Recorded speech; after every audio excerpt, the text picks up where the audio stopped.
We have here Coolawarra, which is 394 hectares, approximately 13k west of Henty. And our average rainfall is about 400 to 450 mil. Living Carbon is a grants program being delivered through PIPAP. It provides landholders with financial assistance with the aim of creating carbon plantings that will also provide habitat for threatened local species. So it's been cropped for quite a while, and we've had soil sampling done and realised that that's produced a few problems, and the yields are perhaps not as good as they have been, and that's the reason we decided really it was a good time to transition into this more diverse cultivation of the property, so the planting and then the grazing with the soil carbon project around it. Virginia Leach was one of the first landholders in the Riverina to successfully receive a Living Carbon grant, and we're really excited to see her project get underway. So we've decided to choose 4 sites that we can put approximately 30 hectares of box gum grassy woodland into. An environmental planting is a registered method under the Clean Energy Regulator's ACCU scheme. It involves planting a mixture of native trees and shrubs with the aim of establishing a new and permanent forest cover. On this property we're looking at a 30 hectare carbon planting.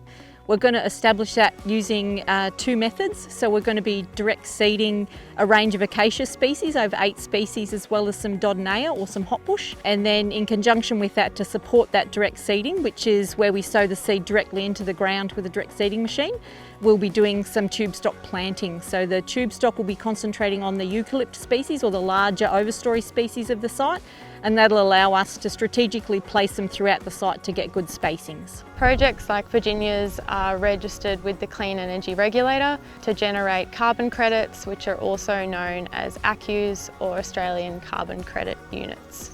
For every tonne of carbon dioxide stored in the planting, the landholder will receive 1 ACCU. The landholder can choose to sell the ACCUs through the carbon market for an added income stream, or they can choose to hold on to them and contribute them to their farm's carbon neutral status. So Living Carbon aims to demonstrate that carbon plantings can also have a biodiversity co-benefit, which may in turn add value to the price of the ACCUs. This land has been cropped for a really long time, hence there's not a lot of trees left, and cattle, particularly grazing properties, benefit from the shade, the shelter from the wind, and this planting should provide really well that shade and that shelter. So Riverina Local Land Services is an on-ground support partner in the Living Carbon project. We provide technical assistance to landholders, so we can help with things like mapping and project design, applying for your grant, and the monitoring and reporting requirements. So as part of the Living Carbon project, the project will be registered with Accounting for Nature, and an environmental account will be developed to help monitor the biodiversity of the project. Certainly my experience has been that there has been a lot of support and a lot of help, and I'm really grateful for that.